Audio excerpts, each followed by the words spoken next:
ቀዳሚ ወዳደረግነው ዜና እናልፋለን። ታኅሳስ 19 ቀን በደማቁ የሚከበረው ዓመታዊው የቅዱስ ገብርኤል በዓል በምስራቅ ሐረርጌ በቁልቢ ደብረ ኃይል ቅዱስ ገብርኤል ገዳም በልዩ ድምቀት ተከብሯል። በበዓሉ ብፁዕ አቡነ ሳዊሮስ የመንበረ ፓትርያርክ ጠቅላይ ቤተ ክህነት ዋና ስራ አስኪያጅ፣ የደቡብ ምዕራብ ሸዋና ሸገር ከተማ ሀገረ ስብከት ሊቀ ጳጳስ፣ ብፁዕ አቡነ ዲዮስቆሮስ የቅዱስ ሲኖዶስ ዋና ጸሐፊ፣ የራያ ሀገረ ስብከት ሊቀ ጳጳስን ጨምሮ ብፁዓን አበው ሊቃነ ጳጳሳት ተገኝተዋል። መምህር ነገሰ ሳህለ ከስፍራው የስልክ ሪፖርት አለው።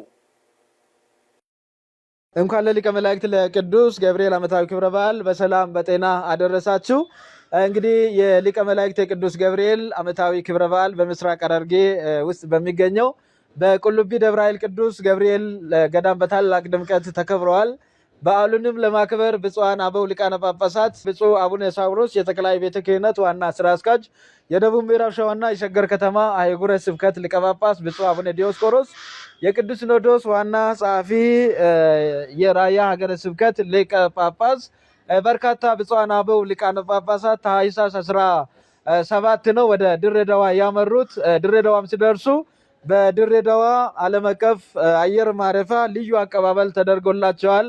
የድሬዳዋ ሀገረ ስብከት ሊቀ ጳጳስ የሆኑት ብፁዕ አቡነ በርቶሎሜዎስ እንዲሁም ደግሞ የድሬዳዋ ከንቲባ የሆኑት ክቡር አቶ ከድር ጀዋር በርካታ ሊቃውንተ ቤተክርስቲያን በተገኙበት ለብፁዓን አበው ሊቃነ ጳጳሳት ልዩ አቀባበል ተደርጎላቸዋል። ከአቀባበሉ በኋላም ብፁዓን አበው ሊቃነ ጳጳሳት ብዙ ሐዋርያዊ አገልግሎቶችን ፈጽሟል። ብፁዕ ጠቅላይ ስራ አስኪያጅና የቅዱስ ሲኖዶስ ዋና ጸሐፊ ማለት ነው። ታኅሳስ 18 2018 ዓመተ ምህረት በብፁዕ ጠቅላይ ዋና ስራ አስኪያጅና በብፁዕ የቅዱስ ሲኖዶስ ዋና ጸሐፊ የሚመራው ልዑክ ወደ ቁልቢ ደብረ ኃይል ቅዱስ ገብርኤል ገዳም ነው ያመሩት ማለት ነው። በቁልቢ ደብረ ኃይል ቅዱስ ገብርኤል ቤተክርስቲያንም ሲደርሱ ልዩ አቀባበል ለብፁዓን አበው ሊቃነ ጳጳሳት ተደርጎላቸዋል። በ18 በዋዜማ ህዝበ ክርስቲያኑ ከ16 ጀምሮ በገዳሙ እየተገኙ ነበር። ከተለያየ ቦታ ወይም ከአራቱ አቅጣጫ የመጡት በ18ም ልዩ አገልግሎት ማታ ላይም የሌሊቱ የማህሌቱ አገልግሎት ጠዋት ላይም በርካታ ምዕመናን በበዓሉ ላይ ተገኝተዋል። በበዓሉ ዕለትም ብፁዕ ጠቅላይ ስራ አስኪያጅ፣ ብፁዕ የቅዱስ ሲኖዶስ ዋና ጸሐፊ፣ የሀገረ ስብከቱ ጳጳስ ብፁዕ አቡነ ኒቆዲሞስ፣ ብፁዓን አበው ሊቃነ ጳጳሳት በበዓሉ ላይ ተገኝተዋል። በርካታ ምዕመናንም ተገኝተዋል።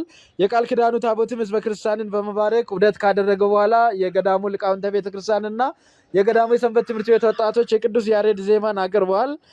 የቅዱስ ያሬድ ዜማ ከቀረበ በኋላም ብፁዕ አቡነ ኒቆዲሞስ የምስራቅ ሐረርጌና የምስራቅ ወለጋ እንዲሁም የሆሮ ጉድሩ አህጉረ ስብከት ጳጳስ፣ ብፁዕ አቡነ ፊልጶስ የደቡብ ኦሞና የአሪ ዞኖች ሊቀ ጳጳስ የቅድስት ሥላሴ ዩኒቨርሲቲ ፕሬዝዳንትን የዕለቱን ትምህርተ ወንጌል እንዲያስተምሩ ጋብዘዋል። ብፁዕነታቸውም ብፁዕ አቡነ ፊልጶስም የዕለቱን ትምህርተ ወንጌል የቅዱሳን መላእክትን ተራዳይነት በተለይ ደግሞ ሊቀ መላእክት ቅዱስ ገብርኤል በዛሬው ዕለት አናንያ አዛርያ ሚሳኤልን ከእሳት ውስጥ እንዳወጣቸው ሰፋ አድርጎ የዕለቱን ትምህርተ ወንጌል አስተምረዋል። ዮሐንስ ራእይ ምዕራፍ 14 ቁጥር 18 ላይ የሚገኘውን ኃይለ ቃል መነሻ በማድረግ ማለት ነው። በመቀጠልም ብፁዕ አቡነ ዲዮስቆሮስ የቅዱስ ሲኖዶስ ዋና ጸሐፊ የደቡብ ምስራቅና ራያ አህጉረ ስብከት ሊቀ ጳጳስ ቃለ ምዕዳንና አባታዊ ቡራኬን ሰጥተዋል። በመጨረሻም ብፁዕ አቡነ ሳዊሮስ የጠቅላይ ቤተ ክህነት ዋና ስራ አስኪያጅና የደቡብ ምዕራብ ሸዋ የሸገር ከተማ አህጉረ ስብከት ሊቀ ጳጳስ ህንፃ ቤተ ክርስቲያኑ እድሳት ስለሚያስፈልገው በአጭር ጊዜ ውስጥ እድሳቱ አልቆ ወደ አገልግሎቱ እንዲመለስ አባታዊ መመሪያና ቃለ ቡራኬ ቃለ ምዕዳንን በመስጠት ታቦታተ ሕጉ የህንፃው እድሳት ስለሚጀመር ወደ መቃኞ ቤተክርስቲያን ህዝበ ክርስቲያንን በመባረክ ገብተዋል ማለት ነው። በዓሉም በሰላም በፍቅር በአንድነት ተጠናቋል።